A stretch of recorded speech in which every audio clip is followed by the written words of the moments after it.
Welcome, everybody, to Let's Take 5 and our appendix edition of the Billy Wilder 5 films that we covered. Let's Take 5 is a podcast where we look at one of the greats from cinema and we take 5 films that they did and we sort of break them down individually. In the instance with Billy Wilder, we did Ninotchka, then Sunset Boulevard, then Ace in the Hole, then Some Like It Hot, and then The Apartment. My name's Eric Martindale. I'm Austin Luger. And Let's Take 5. Ooh. The appendix. Yeah. Well, we don't actually take 5 right now. We're actually not taking 5 at all because this is the appendix, so we like to do a wrap-up episode of the individual people. We got this idea in the middle of the Robert De Niro one where we should do a Robert De Niro wrap-up, and now we're moving on with a Billy Wilder wrap-up, and at the end of this show we will reveal the person that we are going to do next. Who's next? Who is next? No, wait. We've got to tease him. I know. We've got to tease him. I got to get the drum roll out. Unless you follow me on Letterboxd, and you know that I have a list of all of our Let's Take 5 films as I watch them and whatnot. And I may have watched the next films. I write on it, to be reviewed on episode 11 of Let's Take 5. Oh. In parentheses, I wrote, who do you think we're covering? So, yeah, this is more of a lax episode. Yeah. So I'm just going to put you on the spot here and say, put these films in order that are your favorite. Least favorite. Of these 5? Yeah, these 5. Okay, I'm going to go, start at the top, easiest. I think Sunset Boulevard, then Some Like It Hot, then The Apartment, then, it's really close, Ninotchka, then Ace in the Hole. I would... I know you have a bit of a jump. I have a bit of a jump, yeah. So I would go, if anyone cares, I would go The Apartment number 1, Sunset Boulevard number 2, Some Like It Hot number 3, Ninotchka number 4, and somewhere way down there with the Aqua Teens Hunger Force movie and Joe's Apartment. Jesus Christ! I put Ace in the Hole. No, I'm kidding. No, it's not. It's not that bad. It's at least Beavis and Butthead Do America. I've not seen that film, so I assume it's really great because Ace in the Hole is really great. Cisco Lieber gave it 2 thumbs up. It is my judge. No. If you hear an ambulance going by, I apologize. We record this in Chicago. There's not really anything we can do about that. Yeah. I mean, if this were a main episode, we get all pissed off about that. No, we'll start the whole episode over. But this is the wrap up. Yeah. But anyway, no. It was nice and sort of refreshing to have a film that we disagreed on quite a bit with Ace in the Hole. If from that episode, if anyone's interested, it's probably the film people will be the least interested in. Maybe Ninotchka, more so. But of the films on there, I just found the film to be. I felt that all the essential beats were there, and I felt that it was well made. I just found the film too cynical. And it's curious because, Billy Wilder, we're going to talk about his entire filmography now, the films that we don't cover in the 5. And, he gets so dark and quite cynical, again, in a film that was so close to making this list, and now I kind of wish I did swap with Ace in the Hole, because your reaction to it. Double Indemnity. One of the best film noirs ever. Based off the James M. Cain novel. It's a screenplay he wrote with Raymond Chandler, the great. Yes. And it's just... It's brilliant. Yeah, it's no, so dark. I like that film because it's stylistically appropriate to the actual medium. Okay. Whereas Ace in the Hole is just really droll. I don't know. And a bit banal. It's kind of like, okay, there's the guy that's caught here, and then we're making... the points are almost telegraphed in the very beginning of the film. You can... In fact, from the very beginning of the film, you know what type of story it's going to be, and it never really broke off from that. In fact, it just kept reconfirming that. Well, let's start this aside, because this is our celebration. No, I'm talking about Ace in the Hole. No, you're right. But I will say, so Ninotchka was one that came out that surprised me the most. It's a timeless film, I feel like, from 1930. We were quoting it earlier. And this film came out in 1939, and it's still classy. Really good film. That's the one of all the 5 that I hope people come out watching the most. Like, that's the one I want people to go and watch. Right. And I adore Billy Wilder so much, and it was so hard to kind of pick the 5. Maybe once we're a couple years in this podcast, we'll do Billy Wilder another take 5 of him, because you can easily do it. Yeah. And with the 5, you really only have 2 straight-up comedies. Mm-hmm. And when I think of Billy Wilder, I think of him as a comedic director first, because Ninotchka was a screenplay he co-wrote. Also at that time, he wrote a wonderful movie called Ball of Fire, which is about all of these really kind of uptight... I think they're updating the dictionary. That's what they're doing. They're so obsessed with words and etymology. And then this girl comes in who just speaks in the worst English and all these kind of slang and whatnot. But they're so out of society that they don't really know the slang, and they're just fascinated by her. It's Billy Wilder's version of Pygmalion. Yes, in many ways. Except it's the Eliza teaching Henry. Oh, okay. Because they kind of learn how people are actually speaking, and it's a wonderful comedy. And also, his very first comedy is the weirdest plot ever. I think is it the first film he directed? It's one of them. Which one? It was called The Major and the Minor, which has... I've not seen that film. It is... Full disclosure. Sure. I saw it on TCM, watched it just because it was Billy Wilder, and I'm going to say it's loud, no one's going to believe this is going to work. But I swear to God it does, where... Ginger Rogers of Fred Astaire and Ginger Rogers fame. She is, she's down on her luck. She has no money, but she needs to get on this train. She only has a few bucks, and she can't afford a full ticket. But she sees there's a child's fair, so she pretends to be 8. Yeah. Well, and then she gets on the train, and then sounds like a horror movie. Yeah, and then people, these guys. This guy, he says, he thinks the little girl kind of alone on the train and says, hey, you know what? Come to our house, you're all alone and whatnot. There's some sort of story about why she's alone. She's and she has to kind of keep up this lie while she falls in love with the guy who thinks she's 8. And he also starts to care for this child. It's kind of a similar plot in little ways to Something Like It Hot. A little bit, yeah. Except for you have someone who's clearly in her late 20s or 30s playing an 8-year-old, and it's believable and hilarious and strange. As opposed to people in their 30s playing women. Exactly. And that not being believable. Right. It is such a funny movie, but also so strange. Also, he did charming films like Sabrina, which was remade. Sabrina. I do think Wilder is best when he is doing comedy. Mm-hmm. His comedy beats are always top notch. Which is why I think The Apartment sort of stands out amongst the rest, because I noticed you called Something Like It Hot and Ninotchka a comedy, and they decidedly are. Yeah. And The Apartment was an omission there, which was obviously intentional, because it is kind of a dramedy. But the way he threads the needle there with comedy through dramatic, through the dramatic, that mesh is his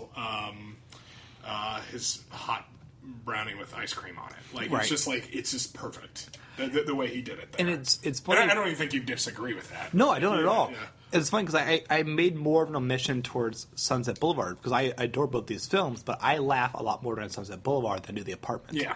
The tragedy kind of umbrellas The Apartment too much, whereas the tragedy of Sunset Boulevard is supposed to be he earned it. Well, true, yeah. but I'm able to laugh more during that movie. It's also Sunset Boulevard is stranger than fiction. It's Yes. so weird. Right. It's such a weird movie that I can never be invested in I can never be invested in. Oh gosh, what's the character's name? I forgot. What? Gloria Swanson's character. Norma Desmond. Norma Desmond. Jeez. Wow. Yeah. We'll knock that out in post. We'll see. We'll all find out together, won't we? You always tell that joke. No, but do I audit that out? The character of Norma Desmond is so almost otherworldly, particularly when watching it through the eyes of someone in 2016, particularly a 30-year-old, that I don't... The pathos doesn't really, or the arcs really aren't affected in a way that The Apartment does, where it feels so grounded and realistic. Well, her induction is a monkey funeral. It's a monkey funeral. Right. And you already know my opinions on the final scene of the film, which are just... that could have just been a dream sequence, which I fucking hate dream sequences. But it could have just been that. But that's a great scene. It is. It's a great scene. You can see the full discussion on episode 7. Yeah. Oh, come on. Let me talk about the Billy Wilder films I know, Austin. Don't take that away from No, me. I'm saying the full discussion of the last scene. No, I know what you mean. Yeah. It's like, I want to... See, obviously with Robert De Niro, I had a lot more context, so I was able to, in a wrap-up episode, to have huge discussions about it. With Billy Wilder, I'm fortunate. I mean, there's a couple other films that I've seen outside of the ones that we've seen here. Movies that, again, my father's a big fan, so you get Witness for the Prosecution and Sabrina being one of them as well, which I saw independently of him. But I just don't have the breadth of knowledge that you would think someone doing a film podcast might have. I think particularly with the second person they do. No, but Billy Wilder is someone who I mentioned this in the previous episode. He just kind of like under the radar. I discovered him when I recognized that, watching films when I was younger, that a couple of films I thought were perfect American films were all by the same guy. Yeah. It just kind of was a discovery of like, oh crap, it's everyone. Yeah, no, and didn't you say like you were watching films one day and then you said, well, who directed this film? Billy Wilder. Oh wait, who directed this film? Billy Wilder. And kind of put it together. And it's amazing because he doesn't have the like signature look of somebody in the auteur theory, but sirens are blaring in my kind of statement. But you have to acknowledge that. I have to acknowledge it. I know. It's just right there. But looking at films like that, he just knows a perfectly crafted story. You mentioned Witness to the Prosecution, based on an Agatha Christie story, and it's easily her best adaptation. Yeah. It's an incredible movie. Yeah. It's so effective with the storytelling and so effective with the drama of the moment and not knowing how it's going to end. It's amazing. Yeah, he's really great at the surprise. He works that really well, and not. In the Billy Wilder stories I've seen, I really don't have a sense for how things are going to wrap up. I'm never able really to put my finger on it, with the exception of Ace in the Hole. Mm-hmm. That was sort of the one that was different than that. But I mean, having rewatched some of these films and seeing some of these films for the first time, I think that undeniably that Billy Wilder is a wonderful addition to the Let's Take Five, Rolodex, because. You kind of forget how incredible he is. Right. Which I think is kind of what you were going for. Exactly. And he's, like Robert De Niro, we have to acknowledge that near his later career, he became a little less than perfect. Yeah. It's kind of a bummer. Like, The Apartment, in my mind, is his last great film. Yeah. The Fortune Cookie is fine. I mean, Walter Matthau won the Oscar, but it's a simple story. Mm-hmm. 1, 2, 3... kind of works at a farce, but like no farces work on film. I wonder what happened there. Because it wasn't like he was that old then. I don't know. I think it's just like... It just happens. It really happens, man. At this point, he'd made dozens of films. I think The Private Life of Sherlock Holmes is not that great. It's not like... No, what do you think about artists that way? I mean, it's not like Bob Dylan's writing, Hard Rain's Gonna Fall anymore. Right. You know what I mean? It is weird. Like, I think it's so hard to keep it up. I mean, it's just really...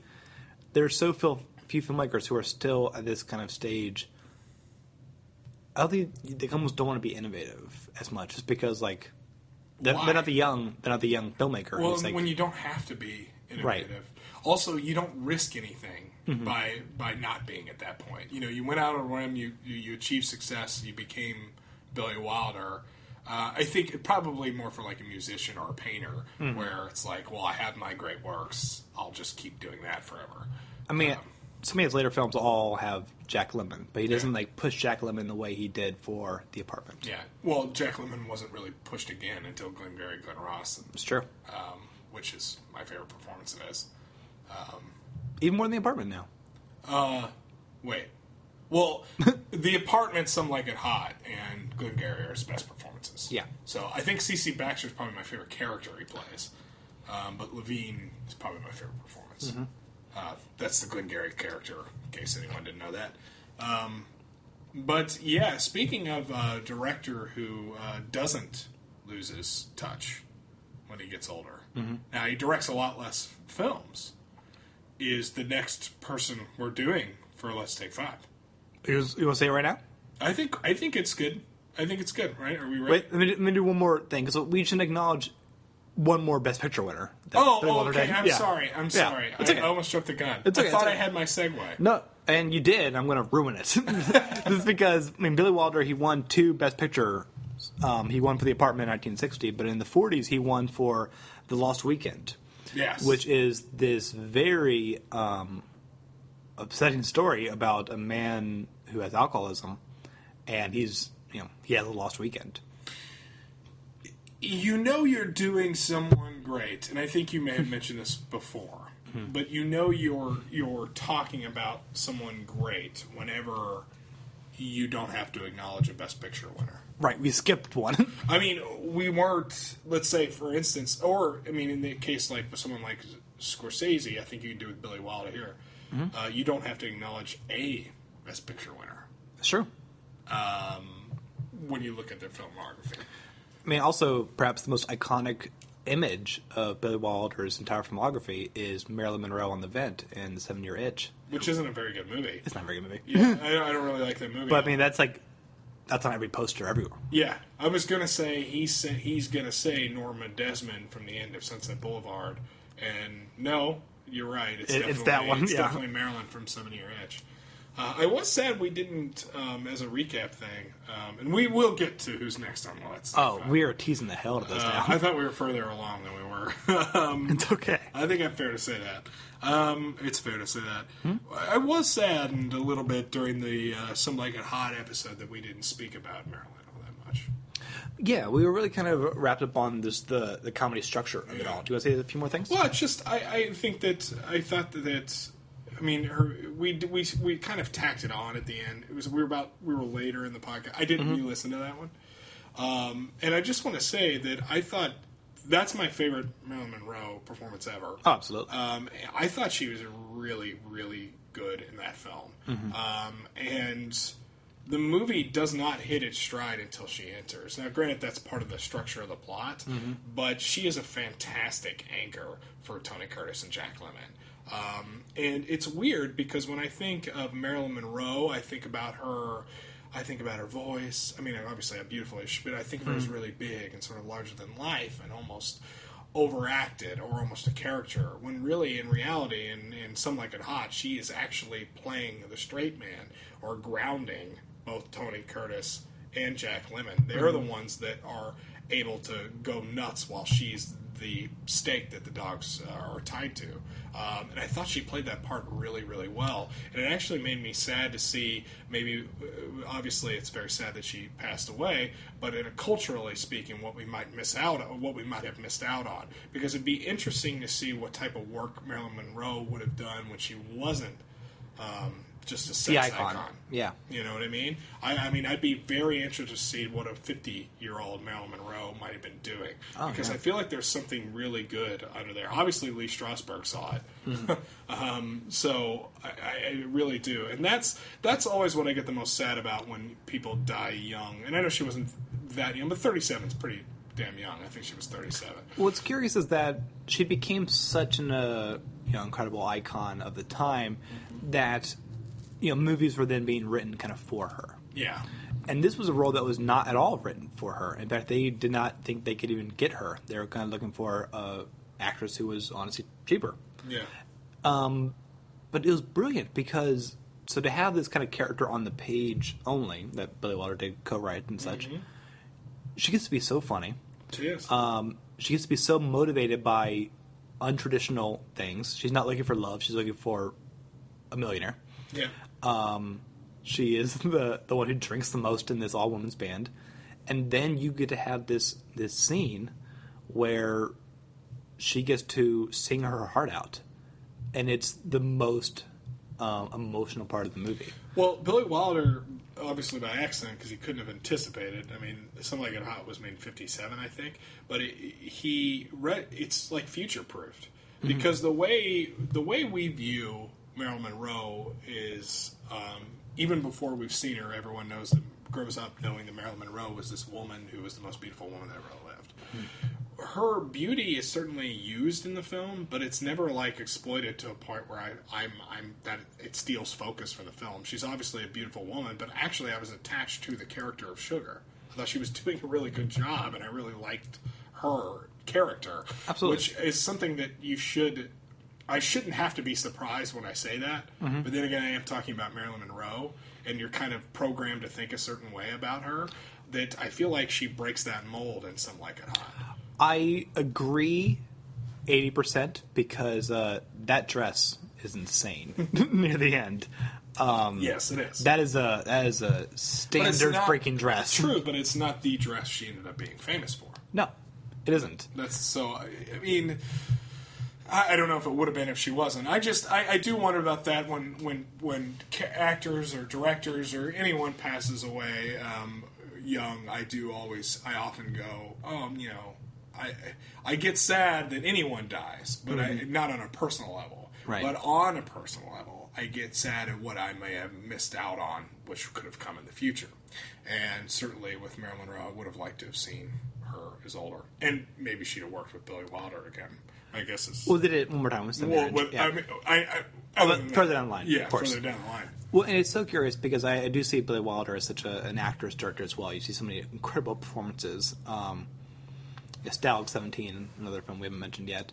But apparently, it's now notorious how hard it was to work with her. But he did it again. He did it again because he knew it worked. I mean, she did infamously, so many takes where she just couldn't even say, "It's me, Sugar." Sure, me, Sugar, yeah. And apparently, according to a story I heard in another podcast, Jack Lemmon and Tony Curtis kept taking bets about how many takes it's going to take this time for Marilyn and whatnot. But at the end of the day, all that thing is just trivial matter. Yeah. The film is the legacy, and it is an amazing performance. Yes, and it's not like edited around mishaps. Marilyn Monroe did this. Yeah, she did. Yeah. And she's really good. And there's a lot of, just in a side note, she learned to play the ukulele for this film. Oh, did she? There she goes. There we go. Yeah, I thought that's really interesting. Or play it well enough for her scenes. She's the only one actually playing an instrument. You can tell. As we mentioned in that episode. Oh my gosh. Jack Lemmon playing the what do they call it? The bow fiddle? Yeah. Or the bass. Oh my god, that is so funny. It's so funny. And so silly. Anyway, yes, so Billy Wilder, he was really, really good. I thought that was a very good addition, a good pick. The way we structured this is that the first person that we want to switch off who we're picking. So the first one we picked was Robert De Niro, sort of a mutual pick because it would be something that everyone has an opinion on. Godfather 2, Deer Hunter, Raging Bull. And he's still a modern actor. And he's still a modern actor. So we had that. Then we wanted to go back to the past. Mm-hmm. So we hit Billy Wilder as one of the great... Who was my pick. Who was your pick, which was one of the greatest older directors. Now we moved to my pick where I wanted to go with a foreign director. Mm-hmm. So I decided to pick what is one of my 3 favorite directors of all time for our next Let's Take 5. And I will say this, and I do think this is... I think this is accurate. As far as a director that made the most great movies, I don't think you can argue. Maybe it's arguable, but not by a lot. It'd be hard. Akira Kurosawa, the great Japanese film director, who is going to be our next pick. Now, the films that we are going to do are going to be Rashomon, Ikaru, The Seven Samurai, High and Low, and Iran.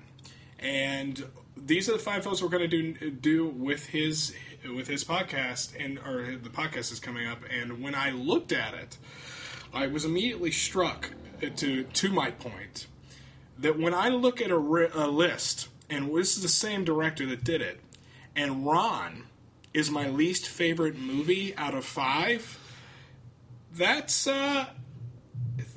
is to my point. That's pretty damn good. That's insane because that's easily my favorite of the 5. Easily. Yeah. Easily. Mm-hmm. Well, and then I would retort by saying Ron's a great movie. Yeah, it is. I can't even... And the thing I want to say now is because, we've done kind of so many American films, even though Billy Wilder was German. Yeah. You will be shocked, if you've not seen the films of Akira Kurosawa, you'll be shocked how accessible they are now. Yeah. We're talking about 1950s Japanese films that are incredible. Mm-hmm. Just recently, it's not one of the 5, but you and I and a mutual friend of ours went to go see Kurosawa's Yojimbo at the Music Box here in Chicago. Rather big crowd. Yeah. For a Sunday matinee. And all the humor bits, because it's funny, too. Right. That's the thing that struck me the most. I'm always worried in foreign language films about humor getting lost in translation. And everyone was laughing at Yojimbo wonderfully. Right. And Yojimbo was, again, a film that could easily have made this list. I'm glad we brought that up. We're talking about another film that another great Kurosawa film that we didn't put on the list. Right. I'm not saying he made the most good films or the most combination of good and great, but I mean, there's like 4 or 5 other films I would call great that aren't on this list. Yeah. He is incredible, and also because the Criterion Collection has put out so many of his films, that means all these films are on Hulu Plus. Yeah. So if you can't find them at your local library or you don't already own them, truly get Hulu Plus or get someone Hulu Plus's password, and you can watch first 4 films. Yeah, minus Ron. Ron was on Criterion Collection for the DVD. They lost the rights. It's now been released on Blu-ray. The Blu-ray transfer is pretty great, though. I own the Blu-ray. It's fantastic, but we will not be watching it on the Blu-ray. No. Blu-ray transfer because us and I, it's fate. Yeah.